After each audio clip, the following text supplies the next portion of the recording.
Guys, Christine here of Side Street Design. So this is a real quick, spontaneous video. I just received my Ranger mystery box, and I'm a little surprised. It was a good price point, but normally they have these big flat boxes we get, and this one's a little square one. And I'm doing this real quick on my lunch break so I can get this posted for you guys. Holly and Chappie are hanging out with me, so this isn't my normal video.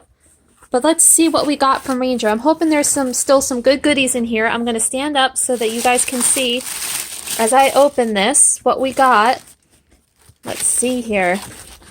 Try to dig in. We got some foil sheets, and those look cool. Let's see. Foil sheets, shiny transfer foil sheets, 5 coordinating colors. That looks cool. Excuse me. We do not eat that. Thank you. Let's see what else we got in here. We have one of the Ranger ink bags, which this is cool. They normally send these bags. One-handed, guys. So this is one of their handle bags.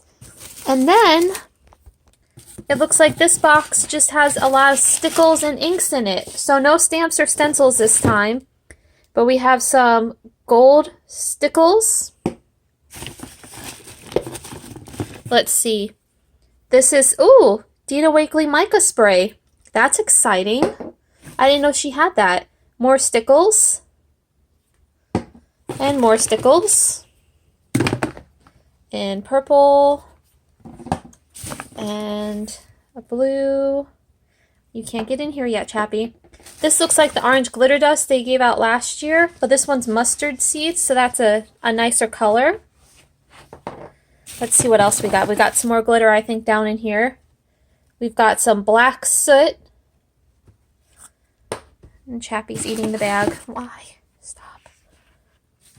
And we've got some purple stickles. Great for Halloween. Looks like we've got another Dina Wakley mica spray to try out. More stickles. These boxes seem to be getting more and more stickles in them. Another glitter. This one is tarnished brass. So those are some good colors. I like this kind of mustard and the brass. And last but not least, it looks like we got some Wendy Vicky mica spray in pearl. So last year's boxes tended to have a stamp set and stencils in it. And this month's seems to just have stickles and sprays and glitter. And we did get that one sheet, though, of foil sheets. So that's pretty cool. So I hope you guys just like this quick little reveal. I'm sure you'll see me playing with these projects as time goes on. So if you like this video, if you like these unboxings, just remember to hit that like button and hit the subscribe button, and you'll stay up to date on all my latest releases, guys. And I will be back with you soon.